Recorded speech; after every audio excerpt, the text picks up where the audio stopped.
Assalamu alaikum wa rahmatullahi wa barakatuh. Taqarabu barakallahu fikum. Essayez d'avancer un peu, barakallahu fikum. Allahu Akbar, Allahu Akbar. Allahu Akbar, Allahu Akbar. أشهد أن لا إله إلا الله. أشهد أن لا إله إلا الله. أشهد أن محمدا رسول الله. أشهد أن محمدا رسول الله.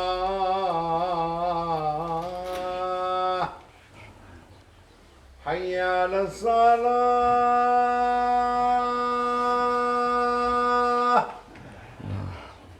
حي على الصلاة.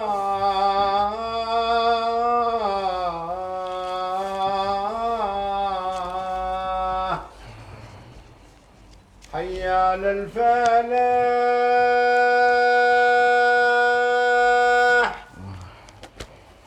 حي على الفلاح.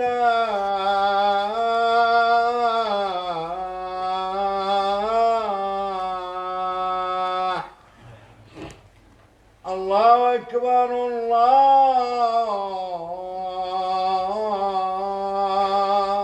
الله أكبر. لا إله إلا الله.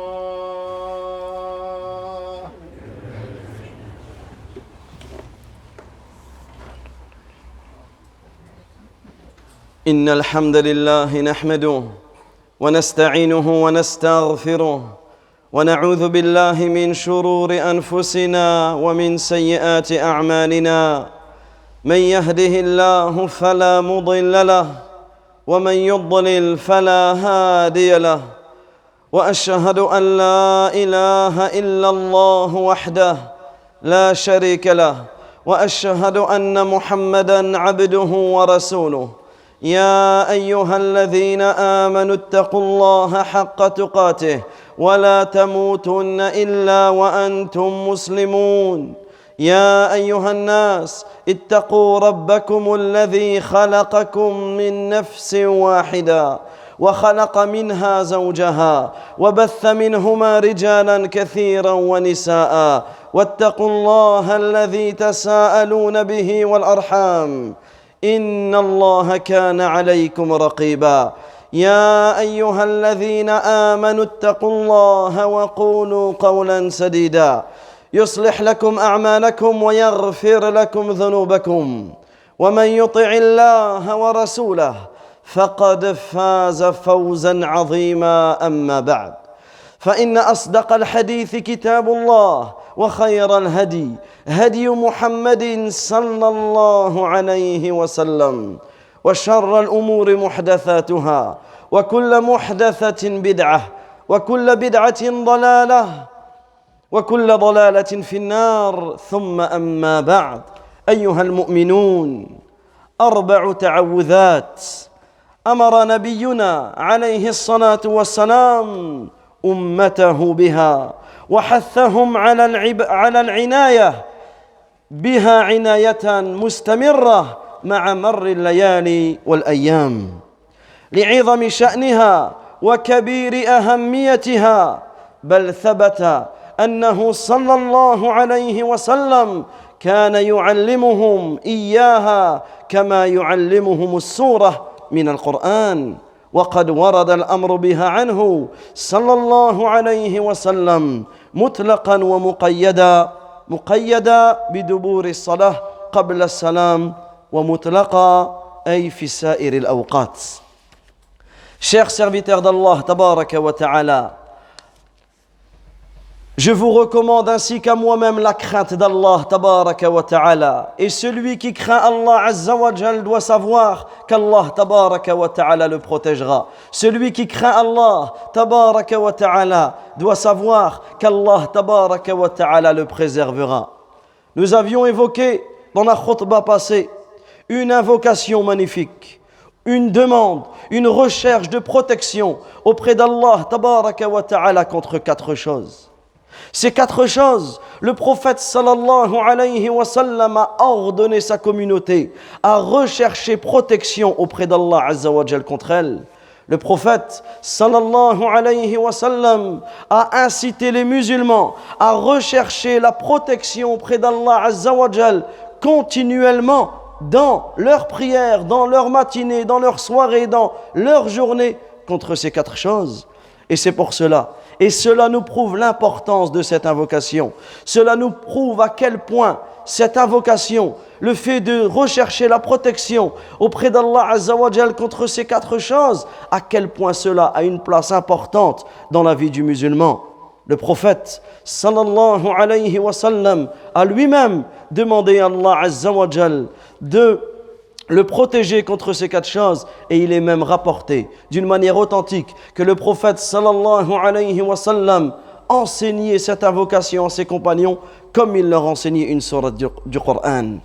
Chers serviteurs d'Allah Azza wa Jal, cette invocation, le prophète sallallahu alayhi wa sallam nous l'a enseignée et nous a ordonné de la répéter, de la dire, de la prononcer, et cela d'une manière spécifique et d'une manière absolue. Une manière spécifique dans chaque prière avant le taslim, et d'une manière absolue à n'importe quel moment tu te dois de rechercher la protection auprès d'Allah Azza wa Jal contre ces 4 choses: contre l'enfer, contre le châtiment de l'enfer, contre le châtiment de la tombe, contre les épreuves de la vie et de la mort, et contre les épreuves du faux messie l'antéchrist ad-Dajjal.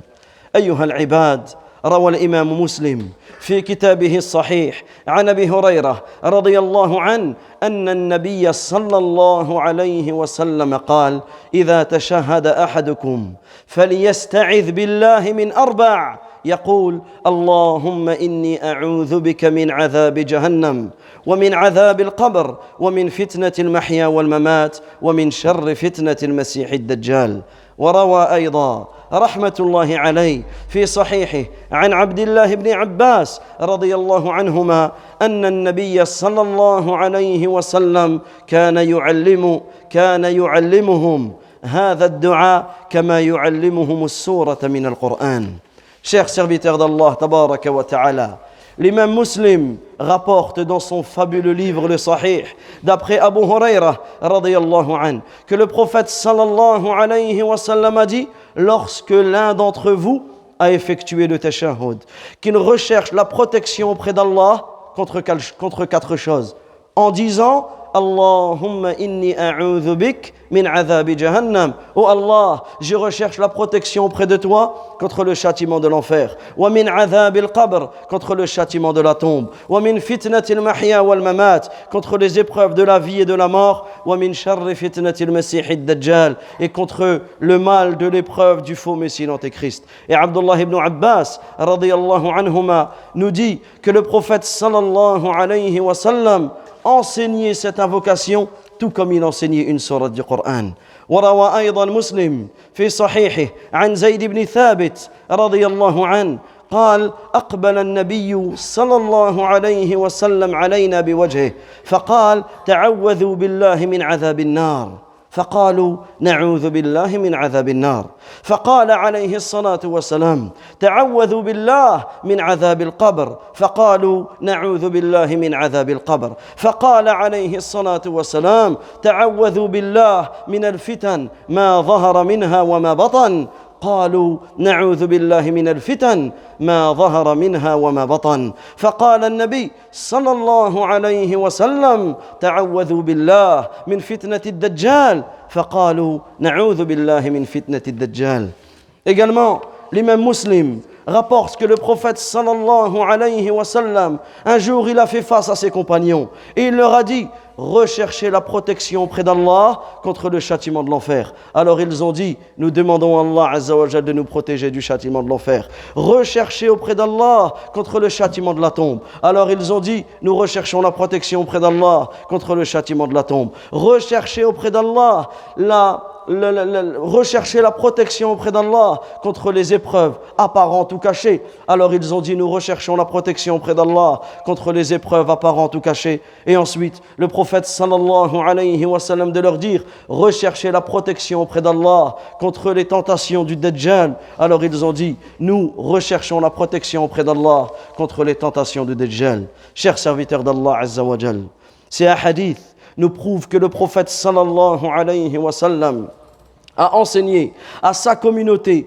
de rechercher la protection auprès d'Allah contre ces 4 choses, d'une manière spécifique et d'une manière générale. Une manière spécifique, comme on l'a vu dans le hadith, c'est après le tashahhud. Lorsque tu as fait le tashahhud dans le dernier tashahhud et que tu as prié sur le prophète alayhi salatu wa salam, dis cette invocation, apprends cette invocation, applique ce hadith, dis cette invocation et cela juste avant le taslim. Et d'une manière absolue, à n'importe quel moment de ta vie, lorsque tu invoque Allah tabaraka wa ta'ala afin qu'il te protège, afin qu'il te préserve contre ces 4 choses. Ce sont des recherches de protection importantes, fortement recommandées, à tel point que certains savants l'ont rendu obligatoire. C'est-à-dire que certains savants ont considéré que cette invocation fait partie des choses obligatoires que tu dois mentionner dans la prière, bien que la majorité des savants considèrent que cette invocation est fortement recommandée. Et également, nous trouvons dans le Sahih de l'imam Muslim que Taous, rahimahullah, lorsqu'il a vu son fils en train de prier, imaginez-vous cette scène, il voit son fils en train de prier. Lorsque son fils termine la prière, qu'est-ce qu'il lui dit? Il lui dit, est-ce que tu as recherché la protection auprès d'Allah contre ces 4 choses? Son fils, il lui a dit non. Qu'est-ce qu'il lui a dit? Il lui a dit, recommence ta prière. Recommence ta prière et recherche protection auprès d'Allah Azza wa Jal contre ces 4 choses. Et cela nous prouve l'importance de cette invocation. Et cela nous prouve l'importance d'éduquer nos enfants sur le fait de leur enseigner, de leur apprendre les invocations prophétiques, les paroles du prophète alayhi salatu wa salam, que ce soit dans la prière ou autre. Et également, si nous prenons réellement conscience de l'importance de cette invocation, jamais nous allons la délaisser. Jamais nous allons la délaisser et la négliger. أيها العباد والتعوذ اعتصام بالله جل وعلا والتجاء إليه لطلب النجاة والسلامة والخلاص من المؤلم الذي يخشى المرء منه. وإذا تأملت في هذه التعوذات الأربع من أعظم المؤلمات ومن أعظم الأسباب المفضية في هذا المؤلم. Chers serviteurs d'Allah tabaraka wa ta'ala, il est capital à présent de comprendre cette invocation. Il est important cela ne suffit pas simplement de la connaître et de la dire machinalement, continuellement, mais il est important de la comprendre. Il est important de la comprendre afin de te pousser premièrement à la dire et surtout lorsque tu la dis, afin que tu prennes conscience de ce que tu dis. Premièrement, A'udhu billah. Tu recherches la protection auprès d'Allah tabaraka wa ta'ala. Il y a quoi de plus beau? Il y a quoi de plus beau en réalité que de se tourner exclusivement vers Allah Azza wa Jal, que de rechercher le refuge, la protection auprès de notre Seigneur subhanahu wa ta'ala, afin de lui demander de nous protéger, afin de lui demander la réussite, afin de lui demander le succès, afin de lui demander de nous préserver contre toutes les mauvaises choses, contre toutes les choses douloureuses, contre tous les tourments. C'est pour cela que la personne, elle se doit de rechercher la protection auprès d'Allah contre toutes les choses qu'il craint. Et si l'on médite sur ces 4 choses, que devons-nous craindre de plus que ces 4 choses? L'enfer, la tombe, subhanallah, le châtiment de l'enfer et le châtiment de la tombe font partie, ce sont les plus grands châtiments, les plus durs des punitions, les choses les plus douloureuses pour la personne. Et les épreuves de la vie et de la mort et l'épreuve du Dajjal, ce sont les plus grandes choses, les choses les plus dangereuses qui vont te mener au châtiment de la tombe et au châtiment de l'enfer. C'est pour cela qu'en réalité, cette invocation, elle est capitale. Cette invocation, elle englobe toute chose. Et le prophète sallallahu alayhi wa sallam, il disait dans une autre invocation, wa a'udhu bika minan nar, et je recherche protection auprès de toi contre l'enfer, wa ma qarraba ilayha min qawlin aw amal, et contre toute parole et toute chose qui me mène à l'enfer. Ça veut dire que dans les 2 invocations, on a à la fois la recherche de protection contre la finalité qui est l'enfer ou qui est la tombe, et également la recherche de protection contre toutes choses qui vont te mener à cette finalité douloureuse. A'adhana Allah wa iyyakum, qu'Allah tabaraka wa ta'ala nous en préserve. Voilà pourquoi il est important de prendre conscience que lorsque tu dis cette invocation, tu demandes à Allah Azza wa Jal de te protéger contre le feu de l'enfer, et également tu demandes à Allah tabaraka wa ta'ala de te préserver, de t'écarter, de t'éloigner contre toutes les choses qui vont te mener au feu de l'enfer. والتعوذ بالله من عذاب القبر تعوذ بالله من أمر مفقع فإن الناس يعذبون في قبورهم بسبب آثامهم حتى إن عذاب القبر يتناول فيما يتناول عصاة الموحدين فقد مر النبي صلى الله عليه وسلم بقبرين فقال إنهما ليعذبان وما يعذبان في كبير إما أحدهما فكان لا يستبرئ من البول وأما الآخر فكان يمشي في النميمة بين الناس. Également, la deuxième chose, c'est que tu demandes à Allah Azza wa Jal de te protéger, de te préserver contre le châtiment de la tombe. Le fait de chercher refuge auprès d'Allah tabaraka wa ta'ala contre le châtiment de la tombe, par cette invocation, tu vas rechercher la protection auprès d'Allah Azza wa Jal contre une affaire terrifiante. Naam, les gens peuvent être châtiés dans leur tombe à cause de leurs péchés. Et à chaque prière, à chaque instant, tu te dois de te rappeler que la personne, qu'entre la personne, entre toi, entre nous et la tombe, il n'y a qu'un instant. Il n'y a que la mort plutôt. C'est-à-dire que là, tu es vivant. Et en un instant, tu peux te retrouver mort. C'est-à-dire qu'en un instant, tu peux te retrouver dans ta tombe. Et la tombe est la première étape vers l'au-delà. La tombe est soit un jardin parmi les jardins du paradis, ou soit un trou, un fossé parmi les fossés de l'enfer. Et ça, lorsque la personne prend conscience de cela, qu'entre toi et la tombe, qu'entre toi et cette vie dans la tombe, il n'y a que la mort. Et la mort peut subvenir à n'importe quel moment. Le fait d'être confronté au châtiment de la tombe, qu'Allah Azza wa Jal nous en préserve, cela peut survenir, cela est très proche de nous. C'est pour cela que le châtiment de la tombe est une réalité. À tel point que même le prophète sallallahu alayhi wa sallam recherchait protection auprès d'Allah contre le châtiment de la tombe. À tel point que même les muwahhidoun, même ceux qui ont unifié Allah Azza wa Jal sans rien lui associer, mais qui ont commis des péchés, il se peut qu'Allah Azza wa Jal nous en préserve, que lorsqu'ils meurent, ils passent un moment dans leur tombe afin de se purifier de leurs péchés. Également, le prophète alayhi salatu wa salam, comme le rapporte Aïcha radiyallahu anha, et il ne passait pas une prière sans demander à Allah Azza wa Jal de le préserver contre le châtiment de la tombe. Également, le prophète sallallahu alayhi wa sallam, un jour, il est passé près de deux tombes et il a informé ses compagnons que les deux personnes qui sont dans ces tombes sont châtiées. Ils subissent le châtiment de la tombe pour une chose qui n'est pas grande, c'est-à-dire pour une chose que tout le monde, pour un péché dont tout le monde peut tomber dedans. C'est très simple de tomber dans ce péché, qu'Allah Azza wa Jal nous en préserve. La première, personne ne se préservait pas de ses urines, et la deuxième, elle colportait entre les gens. Elle colportait la médisance et la calomnie entre les gens. Voilà pourquoi il est capital d'invoquer Allah tabaraka wa ta'ala. Et une fois que tu as invoqué, c'est de faire les causes. Fais les causes qui vont t'éloigner contre le châtiment de la tombe. Parce qu'il y a des choses que si tu les fais dans cette vie, il se peut que ce soit une cause de la colère d'Allah Azza wa Jal, que cette colère s'abatte sur toi, et il se peut que ces choses-là soient une cause du châtiment de la tombe. Parmi ces choses, le fait de tomber dans les innovations, dans l'hypocrisie, la médisance, la calomnie,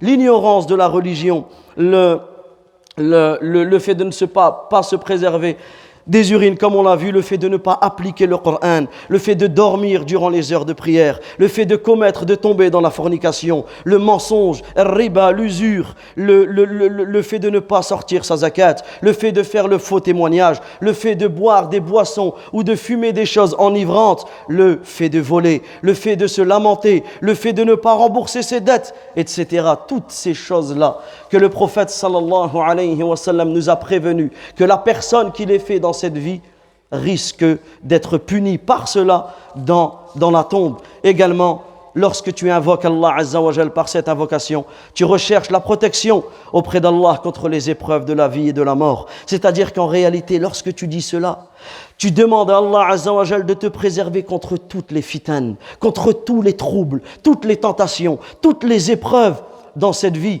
Et parmi les plus grandes des épreuves, ce sont les épreuves des ambiguïtés. Les ambiguïtés dans la religion. Je demandais à Allah Azza wa Jal d'être préservé contre le fait d'être égaré dans la religion. Et tu demandes à Allah Azza wa Jal de te préserver contre les passions. Le fait de suivre tes passions qui risquent de te mener à ta perte. Et également, tu termines cette invocation par rechercher la protection auprès d'Allah Azza wa Jal contre les fitan, les troubles du faux Messie, l'Antéchrist, cet imposteur, ce menteur, ce borgne qui lorsqu'il sortira sera la plus grande épreuve pour les gens et lorsqu'il sortira, il sortira à la fin des temps.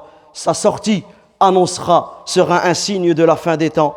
Et il n'y a pas un jour qui passe sans que ce jour ne te rapproche de la fin des temps. Il n'y a pas un jour qui passe sans que ce jour ne te rapproche de ta mort. Il n'y a pas un jour qui passe sans que les troubles et les tentations augmentent, car tout cela nous rapproche de la fin du monde, de la fin des temps. Voilà pourquoi il est capital d'apprendre et d'enseigner et d'appliquer et de comprendre et de méditer sur cette magnifique invocation que nous disons d'une manière absolue. Tout le temps, nous invoquons Allah Azza wa Jal de nous préserver contre ces 4 choses et plus spécifiquement à chaque prière que tu fais, obligatoire ou surérogatoire, tu demandes à Allah tabaraka wa ta'ala de te protéger et de te préserver contre ces choses-là. Aqulu qawli hadha wa astaghfirullah li wa lakum wa li sa'iril mu'minina min kulli dhanb innahu waliyyu dhalik wal qadiru alayhi fastaghfiruhu yaghfir lakum innahu huwal ghafurur rahim.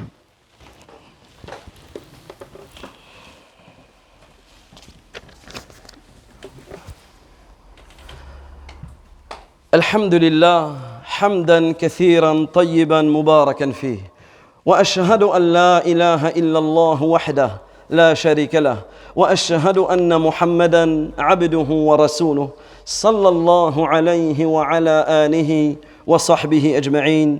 ايها المسلمون، ثبت عن النبي صلى الله عليه وسلم في غير ما حديث إكثاره من الصيام في شهر شعبان، وقد ورد فيه ما يفيد في الحكمة، من ذلك من سنن النسائي وغيره أن النبي صلى الله عليه وسلم سئل عن إكثاره من الصيام في شعبان فقال: ذاك شهر يغفل الناس عنه بين رجب ورمضان، وهو شهر ترفع فيه الأعمال إلى رب العالمين، فأحب أن يرفع عملي وأنا صائم. وتنبهوا أيها المسلمون إلى قول النبي صلى الله عليه وسلم عن هذا الشهر: يغفل عنه الناس فاحذروا من الغفلة واغتنموا مواسم الخيرات. Chers serviteurs d'Allah tabaraka wa ta'ala, nous sommes entrés aujourd'hui, ou plutôt nous sommes dans le premier jour aujourd'hui d'un mois magnifique, d'un mois que l'on appelle le mois de Sha'ban,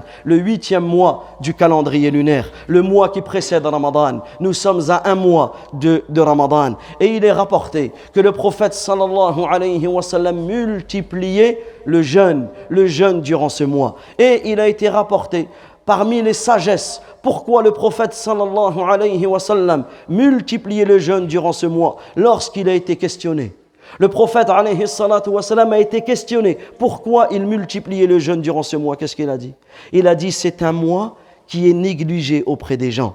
C'est un mois qui est négligé auprès des gens. Pourquoi? Parce qu'il se trouve entre Rajab et Ramadan. Rajab qui est un mois sacré et Ramadan qui est le Ramadan, le mois que vous connaissez. Alors le prophète, alayhi sallam, écoutez ce qu'il dit. C'est un mois. Là, nous sommes dans un mois durant lequel les œuvres sont remontées auprès d'Allah Azza wa Jal. Il dit: et j'aime que lorsque mes œuvres sont remontées, je suis en état de jeûne. Et méditons ensemble sur la parole du prophète, alayhi salatu wa sallam, où il dit: c'est un mois qui est négligé auprès des gens. C'est pour cela que nous ne devons pas tomber dans cette négligence. Nous ne devons pas savoir que nous sommes dans Sha'ban et notre vie reste pareille.